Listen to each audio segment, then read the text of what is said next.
Below is where the city's heartbeat is. People scurry about their business, oblivious to the crowds, the congestion, the pressure, yet, at times, some wish they could rise above it all. His name is Spider-Man. Today on the Comic Book Report, Spider-Man by Todd McFarlane Omnibus. Stick around and check it out.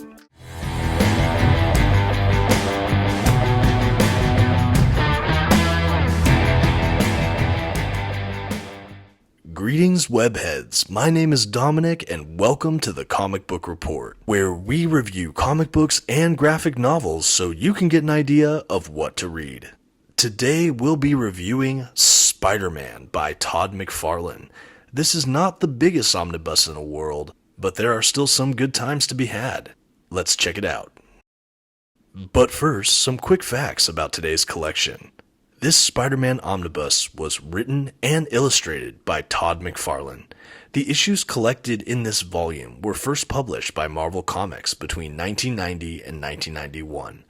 The volume itself collects Spider-Man issues 1 through 14, issue 16, and X-Force number 4. This oversized hardcover volume comes in at 440 pages. At this time, I'd like to issue a general spoiler warning. I will be flipping through today's collection and commenting on plot points. You've been advised. Alright, and without further ado, here is the Spider-Man by Todd McFarlane Omnibus. The first thing I should probably say is I have one of the direct market variant covers. There is also a standard edition cover and a second direct market variant cover. But when I had to choose, I had to go for the black suit Spider-Man. And as we go ahead and make our way to the back cover here, you can see the issues that this volume collects. Like I said, it's not the biggest omnibus in the world, but it's a memorable time for the character. Todd McFarlane is inarguably an iconic comic book creator, and to have him author, pencil, and ink his own Spider-Man series, well, this one's memorable.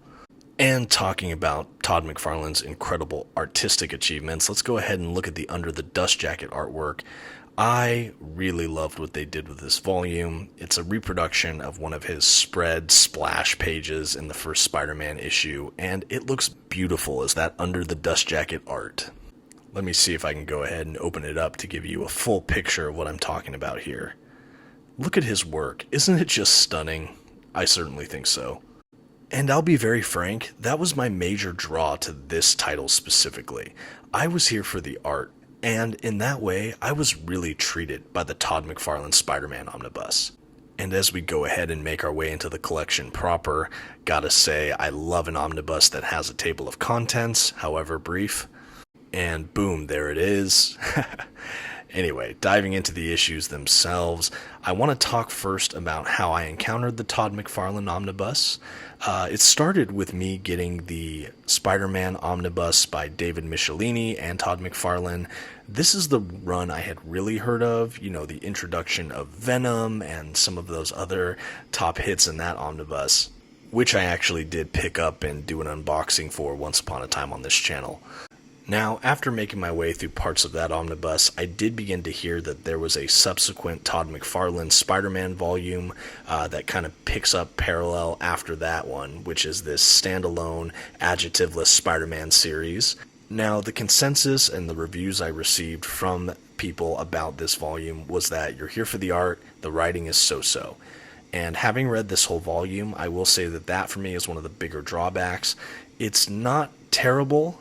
But compared to David Michelinie, I just don't feel like the narrative arm is as strong, and it's really not even the overarching storylines or the plot lines themselves as much as some of the smaller dialogue, especially if there's like creatures or things in the background. I think that there's some repetitive kind of cheesy little one-liners. Some of the character interactions, though, throughout this collection I think are very strong. I love the kind of playful flirtation between Peter Parker and Mary Jane. They're still newlyweds, and you feel that in this, and I think it was done really successfully. I also think that the agency given to some of the villains in this collection, like the Hobgoblin or Morbius, I think work really well. I really do think it's some of the side characters or the one-liners or the sound effects that get a bit cheesy or redundant in some ways. Some strengths of this collection, though, I'd say right off the bat, are the art. And it's really not just how he does the character models, even though those are fantastic. It's kind of the experimentation I see in layout and in form that you turn the page and you never really know what you're going to see. Because he's the writer, penciler, and inker, you know that this is all his brainchild, and he really crafts something that you can just tell has a very singular vision to it. There were some layouts that I felt like were maybe a little too experimental for my taste. However, by and large, I think that this was a success where the art is concerned. I think it is light years ahead of its time, especially in the very early 90s here, and in that way, it is such an incredible standout. I also think something that should be said about this collection that I only really heard right before purchasing, which was that this Spider-Man series is kind of almost a horror-themed Spider-Man book. And having read it, I get what people meant when they said that, where the stories have a darker edge to them, the creatures look more monstrous, the villains have never felt more animalistic or predatory, and I was just floored to see that in a Spider-Man book. It reminded me of when I read the first Carnage arc, where it was like a serial killer. It's like, this almost feels wrong in a friendly neighborhood Spider-Man book, and yet it is done so well. Similarly, like when I read Kraven's Last Hunt, every so often Spider-Man goes a little bit dark, a little bit edgy, and in the right hands, I think it works. And while I don't think that Todd McFarlane perfectly mastered the writing in this, he did master the tone. He did master the ambiance. In the story's first arc, the Torment arc, there's kind of this evil huntress witch character that is so terrifying to me, and I think that Todd McFarlane really fleshed that out well in her design, in the layouts, and even in her dialogue, and I think that that was really great. We also have the animalistic lizard in that arc, and just going throughout the collection, we get more and more of this kind of monstrous vision of a lot of these characters, like Hobgoblin, like a creepy looking version of Ghost Rider that just worked out so well. We get the Wendigo, we get Wolverine, we get Morbius, we get just all of these things. And it just hits the nail on the head for the kind of darker horror theme of this whole book. I have to admit as well, I'm not overly well versed in 90s comics, and while I know this is at the early 90s end, I will say that this definitely does still feel like a moment in time. It's almost like reading a time capsule. Maybe it's because lately I've read a lot of late 70s and 80s comics from Marvel specifically, but reading Todd McFarlane's Omnibus here in the early 90s, I feel like we are really on the edge of something new. To that end, I don't know where this stacks up amongst its peers as far as early 90s superhero comics go. In a lot of ways, I feel like I'm almost judging it in a vacuum as its own standalone work, and to that end, I think that it is pretty satisfying. Overall, I enjoyed the ride. There were moments that I felt like I had to kind of drag on a little bit.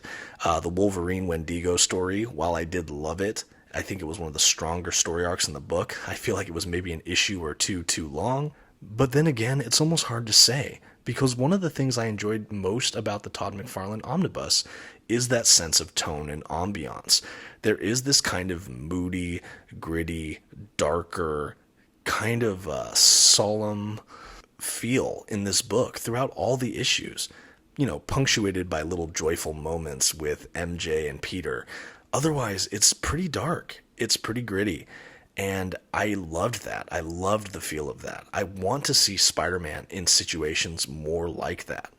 And I think that one of the ways McFarlane achieved this was by taking time to really flush out the nature of place. I really feel like we have a profound sense of place where all these things are set. We have one in Canada, we have one in the sewers, but we get a sense of place that locks us in. Then he gives us a surrounding cast of secondary characters. Then we get Spider-Man's internal struggle within that. And I think all of that really helps create that mood and that atmosphere because we have a really clear sense of place. Now that we're finished with that kind of vertical model comics with the X-Force crossover, which unfortunately I think was one of the weakest, if not the weakest story in the whole collection.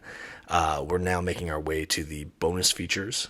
There's some articles, there's some more art, there's some trade paperback covers from older collections, and any chance to showcase more and more of Todd McFarlane's stellar art is fine by me. I think it really helps pad this collection in the back as well, giving me a little more bang for my buck, so to speak. I'll make sure to give you guys a good view of the rest of this collection here. While we're finishing up, though, I just want to say, have any of you read the Todd McFarlane Spider-Man? I'd love to hear your comments below. Also, what do you think of these omnibus reviews? Your feedback is always appreciated. And with that, we finished our collection. I think it's time we gave the Todd McFarlane Spider-Man Omnibus a grade. With its gorgeous art and innovative panel layout, coupled with a fun horror motif, even if some of the writing was a little lackluster overall, The Comic Book Report is giving Spider-Man by Todd McFarlane Omnibus a B-. I know I'll certainly revisit some of these storylines, but I don't know if they are all classic Spider-Man. Still a good read, especially if you like his art and horror, but maybe not the best omnibus around. Let me know what you thought in the comments below, and let me know what you think of this video, or feel free to check out some of my others. Thank you for watching The Comic Book Report, and have a good one.